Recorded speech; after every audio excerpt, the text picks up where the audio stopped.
Good morning, Alessandrina here with Dexter and Alessandrina.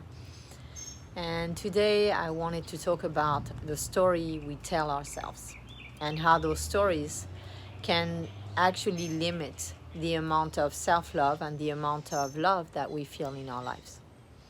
So the story we tell ourselves, we don't always know what story we're telling ourselves about our life, about who we are, about others. And that story or those stories, it can be multiple things that we're telling ourselves. They run in our subconscious. We actually we inherit them, we are conditioned into them from early on in life. And sometimes we're not even aware of the dialogue. It's not necessarily in the form of words. It's not necessarily that we know what we believe about ourselves. It might only come up once in a while, maybe when something gets triggered in our lives, like something happens, we have a conflict or we have a situation that we don't find to be optimal, and then we start realizing we have a belief. We say, oh, I'm not good enough, or oh, it must have happened because I'm not smart enough, or I'm not wise enough, or whatever it is that we tell ourselves. I'm not abundant enough, I'm not successful enough. So there's so many of those stories that we tell ourselves. And when we tell ourselves those stories, again, running subconsciously within our systems, we are living that reality, meaning in our emotions, in our feelings, in our energy. That is the story that we experience. So it's so important to become aware of the stories that are going on in the background of what our subconscious mind is saying, what our subconscious is believing about us, about others, about life and reality. Because when we do, we now have the power to change it.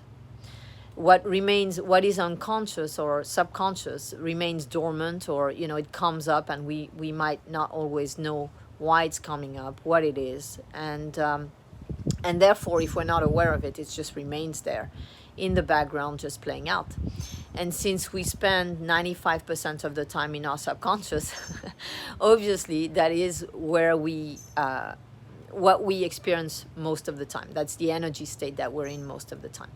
So when you can change the story in the subconscious and you can start having positive, it's not even about beliefs, it's really positive understandings and interpretations about who you are, yourself, your life, others, and creating that from emptiness, meaning really allowing for the flows of the subconscious that have come from the past to dissolve and then into emptiness, and then from emptiness creating something new, a new story about yourself. So you can ask yourself, what story do I want to tell myself about myself? Like, if you want to have a story, you don't even need to have a story. You can just be aware and conscious and love yourself.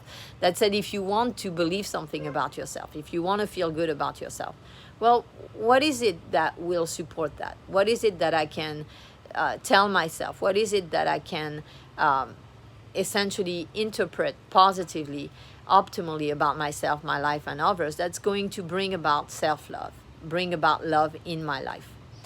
And so this process of changing the story, of changing how you perceive yourself, how you interpret yourself and your reality, is very, very important, because when you do that, then you stop running those programs that tell you that you're not good enough, or you're not smart enough, or you're not something enough, right? And you can become aware of those expectations and those beliefs and those fears within your system, and then you can change them. And when you change them consciously, then your life really changes for the better, because you don't have those different programs running in the background, and you can actually experience life. You can smell the roses. You can, be present to the nature around you, to the people around you, to the love around you that is always around you, and that you may not always be able to perceive if you're in the story mode. If you're in story mode, you're not really perceiving yourself or reality or others as they are. You're really experiencing the story. So we have a workshop coming up on July 4th about loving yourself, accepting yourself. And in that time, during the workshop, we will be covering, how to essentially understand what you might have been believing about yourself, the story you might have been telling about yourself, how to become aware of that and how to change that, so that you can change your story, you can change how you feel about yourself, how you perceive yourself, and therefore you can experience more self-love and more love in your life.